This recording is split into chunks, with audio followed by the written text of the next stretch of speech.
Good evening, good afternoon, and I don't think it's good morning for anybody, but welcome to office hours number 722 approximately. We've got to get an accurate count on that at some point in time, I think. I'm not sure that it's necessary, but it'd be kind of nice to know where we're at. There's a lot of shows. It is a lot, man. It is a lot. So I'm Blaine Bartlett. My co-host, as always, is Rhett Power. David is on assignment elsewhere, so he will not be joining us today unless he does. Yeah, he may drop in, but it's going to be the Rhett and Blaine show today. How you doing, buddy? You're in Delaware. I'm still on my island in the Northwest. Well, I'm sorry I couldn't join last week after our wonderful couple days in New York together. Yeah, but I'm here actually working on a book launch for September 30th of our new book, Head of Mentals, and getting ready to do a TED Talk on Saturday. And that's right. And then in Wilmington, and then but that's how we all roll, man. That's how we roll. Yep. Yeah. Well, I'm going to be in Vegas this weekend, and then I'm going to circle back in another week and a half for office hours. Right. Yeah, we'll be filming in Vegas again. So. One more time with feeling, whether we need to or not. Keeping the pace. Keeping the pace. Good. Well, we've got a fascinating lineup today, Rhett. And I'm really excited about our first guest. I mentioned before we went live that I'm writing my sixth book. I've got it outlined and whatnot. And the working title is Business as a Spiritual Discipline. And our guest, as we kick off the show today, Yosi Amram. Psychologist, CEO coach, but mostly and more importantly, I think, is he's got a Ph.D. in psychology that informs his degrees from MIT and the MBA that he's got from Harvard. And it's all organized around spirit. How does spirit actually move to and through us? And what's the when we're paying attention to it, what's the upside? Kind of how does all that work? So I think without further ado, we'll just bring him in out of the green room here. Yosi, welcome to the show. Thank you, Blaine. I'm delighted to be here. And Spirit guided us here, so let's see what it wants to do with us. Absolutely. I'm looking forward to finding that one out myself. You've got a new book out, or I'm not sure exactly how new it is, but I've ordered it. As I was mentioning to you before we started the show here, Spiritually Intelligent Leadership. How to inspire by being inspired. So that whole notion of influencing without opening my mouth kind of comes to mind here. The idea of leadership presence, informed by spirit. Can you talk? I'm just kind of an open question here. Spiritually intelligent leadership. Kind of letting go of the reins and letting it move. How does this work in a business environment?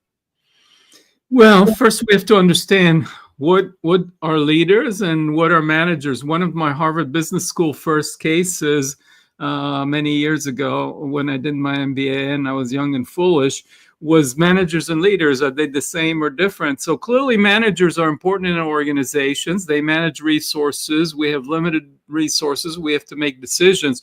But leaders inspire, right? So what is the root word of inspire? It's spirit. What is spirit? Comes from Latin, the animating breath of life. So what leaders do is they breathe aliveness and purpose and vision and cohesion into the organization by getting people aligned behind that vision and that purpose. And so it starts with, them being inspired. We can't inspire anybody else until when we're inspired. And leadership is first and foremost an inside job.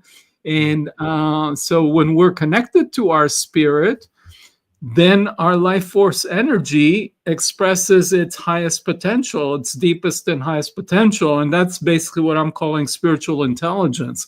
So spiritual intelligence is different than a spiritual belief system. I might believe in God or reincarnation of the soul or whatever it might be, important as that might be, it's different than spiritual intelligence. Then I have spiritual experience. I walk in the forest, I feel oneness with nature, I meditate, my ego dissolves, I pray, etc. But spiritual intelligence is the ability to embody the qualities, the virtues that have been celebrated throughout the world's millennia of spiritual traditions. So what are those? These are common qualities, whether you're in Buddhism, Islam, Judaism, Christianity, Hinduism. The values of purpose, service, trust, gratitude, compassion, forgiveness, presence, humility. These are universal qualities. And so when a leader can embody these qualities, they engender trust. They vibrate at a frequency. They radiate certain energy, and then that draws people around them that are aligned with that vision and those values. And when you do, you have an aligned team of people, a group, an organization that has a shared mission, purpose, and values with a mutuality of care. And that's a community that has a multiplicative power. And it's so important these days, given we have a loneliness epidemic, for people to feel like we're part of something and we're working towards a goal that we believe in. And, we spend more of our waking hours at work with our colleagues. So when leaders then vibrate that energy, put out that vision and that mission that people are drawn to, and then you have that community with the mutuality of care, then the results follow. So this is, instead of thinking, oh, we have spiritual and we have practical, this kind of says, no, this is very practical. And in my research, leaders with higher spiritual intelligence lead teams that are more productive, more effective, more committed, lower turnover. Some research has even shown that leaders with higher spiritual intelligence produce better financial results for their organizations. So this is real and measurable and positively impactful, both for the productivity of the organization as well as the fulfillment and well-being and happiness of the leader. So I can keep going on, but I'll stop. Wow. Rhett? Well, look, it's interesting because Yosi, we just finished a book that's coming out in September. Finished it a few months ago, but we were talking about the launch today and the messaging, and the book is on a leader's self-talk and how it impacts the team. And the research is very clear. When a leader has negative self-talk, it impacts the team's productivity. Just the things that you just said, right? To the T, what you just said. And I'm curious from your perspective, because I think this is an interesting conversation for leaders to have with people on their team. Mm-hmm. How do you approach this as a leader in talking about this, maybe with a management team, maybe with your rising stars? How do we talk about this in a business context? Because when you start using the word, spirit and this word, and if you start using that word in business, it gets, it can get kind of touchy. So how do you do that? Because I think it is important. Yeah, well, as I said, and it is very important, and it's very sensitive, and you have to differentiate between spiritual intelligence, between religion, and I've worked with over 100 CEOs, and many of them have built companies with thousands of employees and billions in revenues, and they've spanned the full range from people that were, devout practitioners of a religion, to people who have said, I'm spiritual but not religious, to agnostics, to people that are atheists and that were devout atheists. But regardless where you land on that spiritual spectrum, we do know that when we express appreciation and gratitude towards team members, that they get motivated and put out more energy. We do know that when we give someone our presence and our attention, and we're clear in our intention, that we have deeper conversations, better collaboration. We also know that we bring joy and beauty into our work environment, our creativity flourishes. We know that when there's an alignment between our individual sense of purpose and how we contribute to the organization, then our life has greater meaning. We feel actualized, and we bring our best and highest self to the task. So, this isn't just some esoteric thing that's focused on your spiritual belief system. These are practical tools that I think research by Bain & Company, one of the top management consulting companies in the world, who studied thousands of organizations, they found that employees that are inspired are twice as productive as people that are just going about doing their job. And what are the qualities in leaders that lead to inspired employees? So it's the same qualities: servanthood, purpose, centeredness, presence, compassion, care. When people feel that, integrity. So, this is all coming back to very practical things. So I would ask people, how do you feel when your colleagues appreciate your work and effort? Do you feel more motivated or not? Can you find an expression of your talents and gifts at work and actualize? And how does that motivate you? And how does that impact your productivity? So these are tangible things you can ask people instead of talking, esoterically. Yeah, that's great. I wish David was here, honestly, Yosi, because I know he would have a question around your comment on frequency.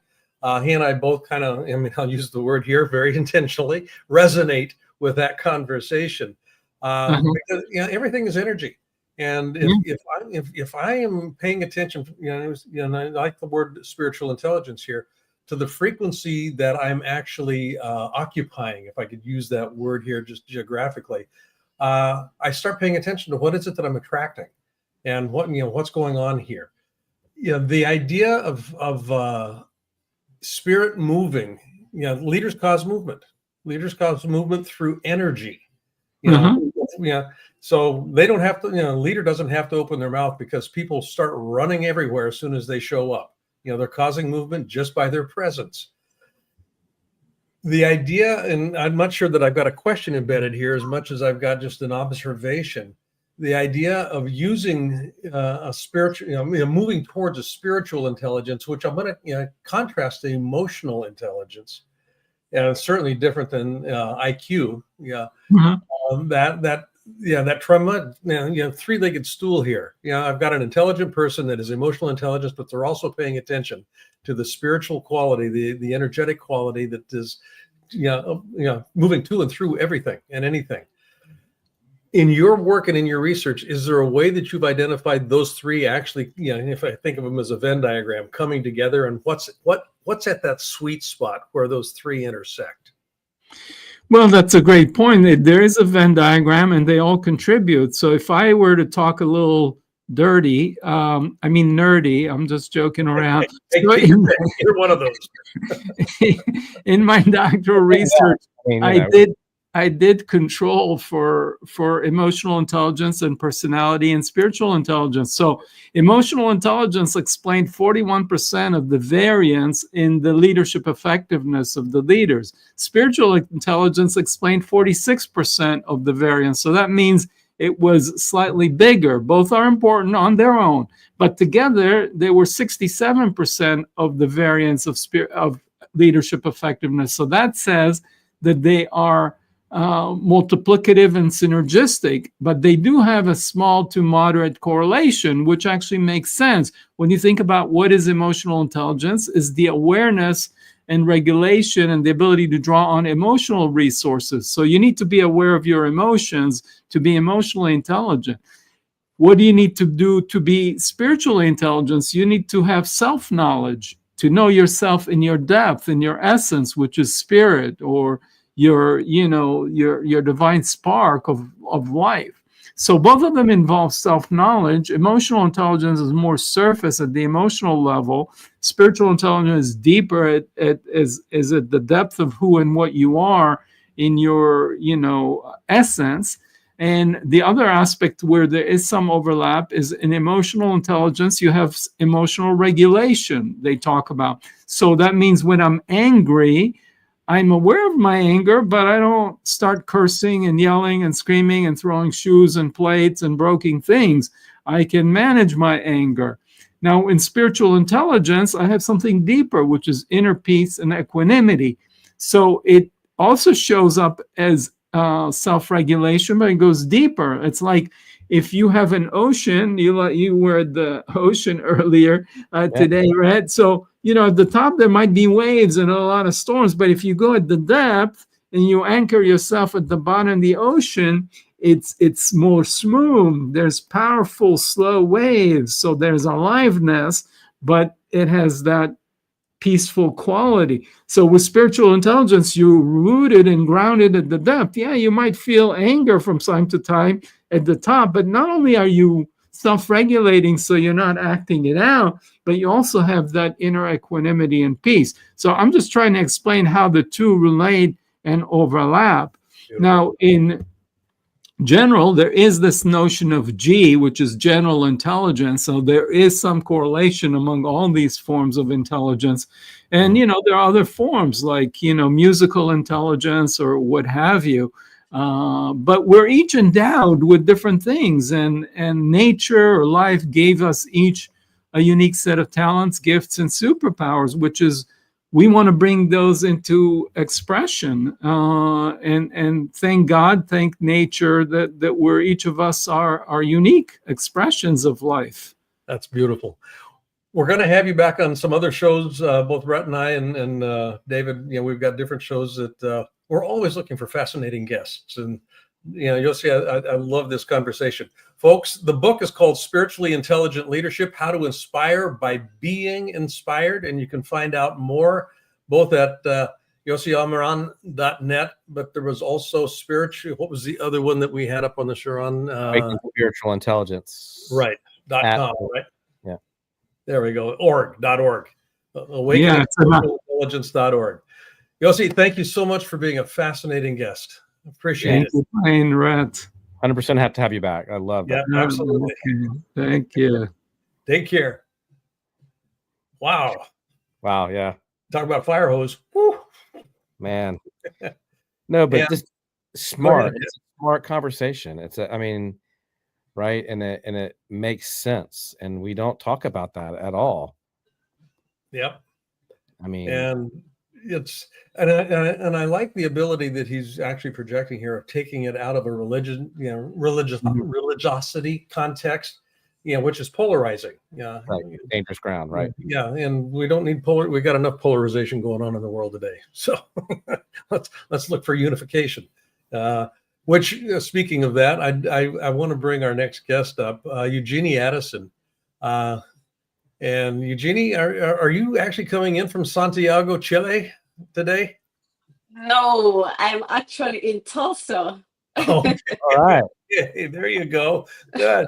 Well, you've got a fascinating journey that we're going to be learning a little bit about here. And it has to do with your, I think your second organization, Sensi.me. But there was a journey that you embarked on that was deeply personal. So I'm going to just use that as the tickler and just have you begin to, talk a little bit about what happened and where did you end up? It started because I come from a family that suffer or die from airborne diseases. A couple years ago, I lost my father and my aunt from chronic bronchitis. And I think that's what led me into studying science. Even myself, right now, I have chronic sinusitis. So as early as a very young, like 10-year-old, my mom used to take me to the hospital thinking that I have asthma, but it's because of this. And about 5 weeks ago or 6 weeks ago, my uncle passed away from pneumonia. So it's more on a personal level, and that's led me into studying science. So I studied biology and chemistry at a college in Jamaica, because I always wanted to find a solution to my family disease, And doing my journey there, that's what led me into starting my first company, which was called Microspecs. So what I did is I ordered a donor kit online and built a functional prototype that was showing like high readings of AQI, that's like air quality index. I entered a number of competition. It was called National Business Model Competition. And I won for my college, and then I won international and was able to raise $50,000, which I used for manufacturing. And I made in the summer I made over $300,000 US, which I use as the foundation for Sensi.me now. So after my college, I went on to and did a postdoctoral research. So I am a medical researcher about airborne diseases, where I went to Argentina to do this. So I am bilingual, I speak English and Spanish. And yeah, that's how Sensi.me was formed. And then I did my patents, and yeah, that's how it all started. Okay. Well, let me ask you a question. Is what does the product do? You know, I'm curious about, you know, you had this disease and or these troubles in your family. Is this a test? Is it a mask or something they put on, or is it a medication? Talk a little bit about the things that it helps solve. Okay, yeah. So um, our product is a indoor air quality monitor. So we use nanotechnology. So it have biosensors that detect specific pathogens and gases. So right now it is able to detect type A influenza virus. That's when you're coming down with flu virus. Okay. Legionella bacteria, that's mostly found in the air conditioned units. You know, when you're coming down with Pontiac fever, having hay fever, and you know, like you're thinking you have flu. And also when sick building syndrome, so it detects like formaldehyde and volatile organic compound. And then we have gas sensors that's able to pick up like carbon dioxide, carbon monoxide, and nitrogen dioxide. So we use machine learning to not only detect these, but within 5 minutes, where we have a nanofilter inside. So we also program it to only detect within 145 square feet. Why is this? Because we want precise accuracy of these measurements.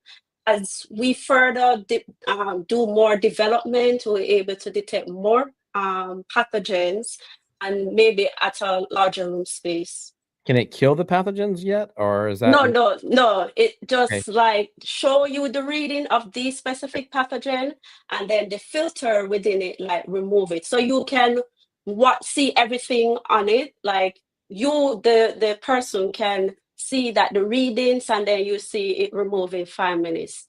Okay. So yeah, that's what able to do right now.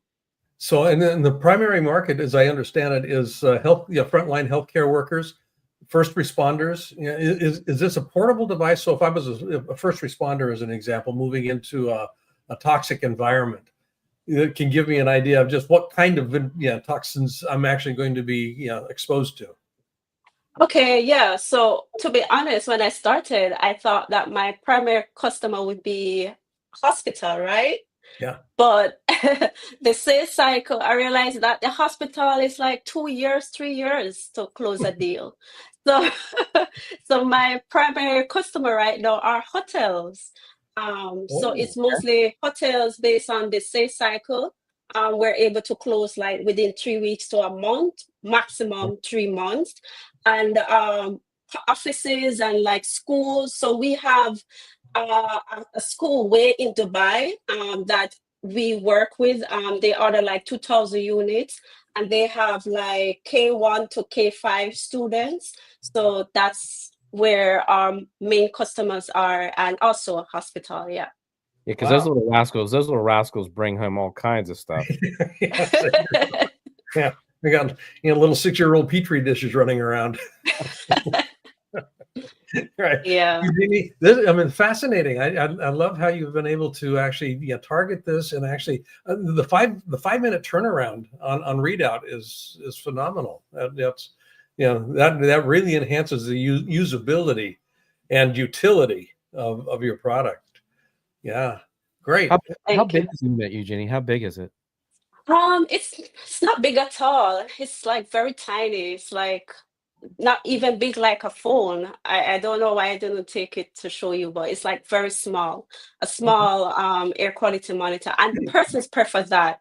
You know, those were the days when you have an air quality monitor like nearly big like an air conditioned units. Yeah. People are like, hell no, that's not the so nowadays. Because of technology, things are getting more smaller, more unique. And I think that way it can be portable, where a person can take it with them to the airport, to wherever they're going, Airbnb, or if it's like the hotel or the hospital, we also wire it to detect only within the 145 square feet. So it's very tiny, it's a small unit. Excellent. Folks, you can find out more at sensi.me. And yeah, Georgiana, thank you so much. This has been a fascinating conversation. I love what you're up to. I mean, I love innovation. I love innovation. I did a live show today, and we were talking about, from a leadership perspective, how do you generate growth and innovation in an organization from a scaling perspective? I love what you've been up to with this, and actually, it's quite in alignment with our previous guest. The spirit of ideation. Yeah, that's well done. Well done. Folks, you can find out more again at sensi.me. And Eugenie, thank you. Thank you. I'm so grateful for the opportunity, and thank you very much. You're welcome. Thank you. Take care. All Bye-bye. right. Boy, and continuing this thread of health and well-being, first of all, just kind of the abstraction of spirit moving to and through us. Yeah, got air quality. Now we're going to combine air and water. How's that? The only one we're missing here is fire, but I'm going to use spirit as kind of the anchor for fire here. We got fire and water and fire and water and spirit today. Fire, water, and air. Our guest, bringing him in. There we are. Maha Mike. How you doing? Man, I'm blessed and highly favored. Thank you guys for having me on. This is going to be awesome. Blessed and highly favored. That's a good way to start here. Air, water, healing. Air, water. You're combining two very primal elements. Yeah. What's the idea behind this, Mike? So, Mike. Maha. So there's only. What do you prefer, Maha or Mike? So I like Maha Mike. That's the name of my podcast. I partnered with Lindell TV, Mike Lindell, the founder of My Pillow. I just had an interview with him last month, and he said that our air purifier was the greatest invention since the pillow.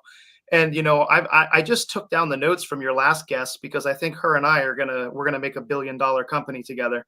I've already created the most proactive air purifier in the world. So we have a patented technology. We use advanced photocatalytic oxidation, which breaks down the cell wall of viruses in real time by creating an ionic plasma that goes out. It neutralizes bacteria and viruses in the air and also in the surfaces without the need for a filter. But the one thing that's really cool is during the pandemic, we actually manufactured the very first positive ionization unit. This creates a 4-foot bubble around the individual when it's fully charged, and it actually has been proven to deactivate SARS-CoV-2. Also was tested on the bird flu, H5N8. And what's incredible about this is healthcare workers, whether they're using a mask or not, it increases the efficacy of the mask by over 300%. And if you're not wearing it, it creates a 4-foot bubble around you. But good question, Blaine. Air water healing was the brainchild of when my mom got sick. I grew up in the chiropractic industry, right? So whenever I got sick, my mom would bring me to a chiropractor. My friends were all popping Tylenol and they were taking all this stuff. My mom's like, no, you just need to go get adjusted. So when my mom got real sick, unfortunately in 2005, 3 things happened in Florida. We got hit with 2 hurricanes, and my mom got hit with a very debilitating disease. And they wanted to start her on a bunch of, the traditional kind of medicines. And her chiropractor was like, hey, there's a place out in Puerto Rico, or you can go out to California. There's a place called OHI, which is the Optimum Healing Institute. So when my mom went out there, she had met a woman named Ann Wigmore. And the lady said, she goes, I cured my stage 4 lung cancer. She goes, by getting in touch with nature, praying to Jesus, and changing the food drastically that I ate. So my mom, with one foot on a banana peel and the other foot in the grave, she decided to fly out to California. And I'll tell you what, brother, Rhett, when my mom came back, she left and she looked like she was knocking on death's door. My mom came back and she had a thirst for life. And I was like, how can just changing your diet and using supplements be more powerful than some of the greatest hospitals in the world? Well, my great grandfather, told my grandfather, who then told me, he goes, follow the money. And, there's not a whole lot of money in healing. So I decided I wanted to create what, and don't sue me, Jeff, but I call it the Amazon of health, because we've tied air purification, water purification, and organic supplements all under one roof. Love it. What's this is great. I hope you and I hope you guys do make a company. I'll be an investor, so I'll throw that out there. If you guys get together and make the world's billion, that make this $1 billion company. What do you see? What kind of resistance do you get to this when you talk to the people who are potential customers? What's the skepticism in this that they see? We don't get skepticism. We're probably the fastest growing in the health space, and we're not looking for any investors because God has blessed us beyond, and I don't get into politics on anything, but this is my shirt. It says God trumps everything, because God put us here, and he put us here to go out and to be healthy, right? To be able to go out. When you give somebody a product and you take it, like when you go on my website, all of our supplements, we have an empty 1-year money back guarantee. Nobody does that. Right? We don't touch plastic. Our supplements come from God's raw materials. Everything we manufacture comes from a plant, everything other than our methylene blue. And the doctors we're working with, so on my podcast next week, I have Dr. Andreas Clacker coming on. He's got huge notoriety. Mel Gibson went on Joe Rogan. And, he very boldly said, I have 4 friends. All 4 of them had stage 4 cancer. All 3 of them, it was 3 friends with stage 4 cancer. He said all 3 of them no longer have cancer. The protocol that they followed is one of our doctor's protocols. And when you start to reverse the disease, you understand it's not killing the disease. It's giving your body the immune system that God gave all of us. What we have to do is listen to our body. People have been so scared of cancer thinking it's a death sentence. No, it's a wake-up call. Mm-hmm. Yeah, it is a wake-up call. And I speak from firsthand experience on this. My late wife and my current spouse both have been dealt with and are dealing with cancer. And it's a wake-up call. I mean, Cynthia looks at this as an unexpected opportunity. And she's really leveraging that whole notion as an unexpected opportunity. And right now she's symptomatically free. There's no evidence of anything. And a lot of it has been through attitude, diet, just a number of different things. We've gone down to an alternative clinic. We didn't eschew allopathic care, but we certainly added on a whole lot of other stuff. And one of the things I was struck by something that you had said here about this envelope. This I'm assuming it's an ionized envelope, and it addresses both bacteria and virus. Now, the phenome of bacteria and virus are both different. How does one thing actually address both pathogens? So great question. So when you start talking about lipid-based viruses, there's something called lysis. Lysis is the disintegration of a cell wall. So if you have active mold that's growing inside of a house and you don't address the underlying cause of mold, which is either a humidity issue or a leaky faucet or a leaky pipe, it's going to continue. Everything that we have been told by mainstream media about low-level ozone being toxic is an absolute fallacy. So when you start looking at what PCO does, PCO is photocatalytic oxidation. So that creates a superhydroxyl that goes out. It's what's known as superhydroxyl ions. It goes out and ruptures the cell wall of actual viruses. Low-level ozone is what breaks down mold. So mold and viruses and things like that have a lipid or a protection barrier, they're very easy to pop. It's almost like a balloon. So if you imagine a small needle going out and popping, once you pop that outer layer, it's susceptible to being damaged, right? So one of the easiest things that I'll understand, and look, I won't throw him out there, but I will tell you, and I know David probably knows this guy very well, and I can share this story. I have a very good friend of mine who created an energized oxygen machine. And what he does is with this energized oxygen, he floods the body with oxygen. And his son was a former Hall of Famer by the name of Zach Thomas. And I hope the Miami Dolphins do really good in their draft today. I'm going to be watching very closely. But what he had explained to me, and most people, and this isn't the case, and I want to start by saying, both of you gentlemen, I am not a doctor, but I do understand how mold works inside of the body.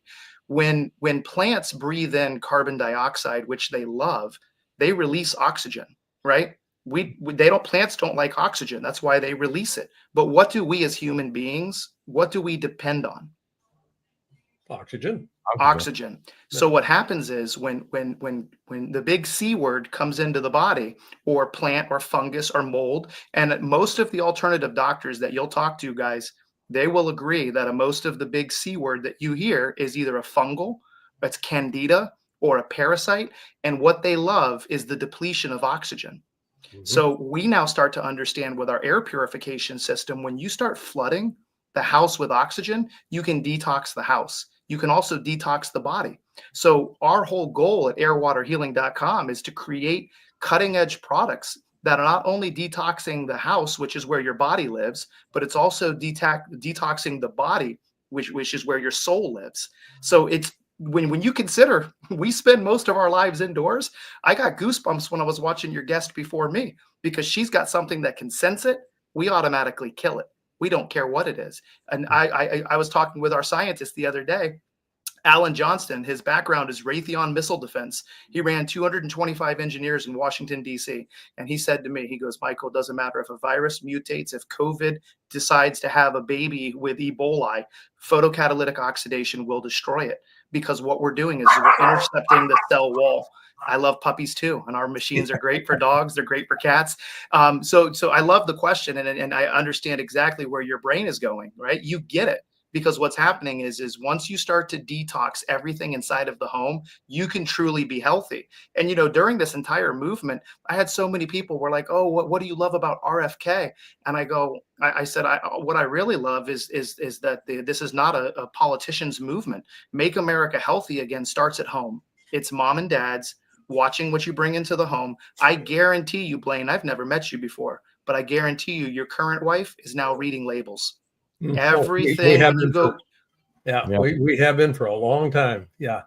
Mike, thank you so much, Mike. Yeah. And listen, if anybody does want to try any of our products, I always encourage people, use coupon code MAHA, MAHA, at airwaterhealing.com. From hydrogen water to supplements, we'd love for you guys to dive deeper. And if you have any questions about our products, you guys can email me, Mike at airwaterhealing.com.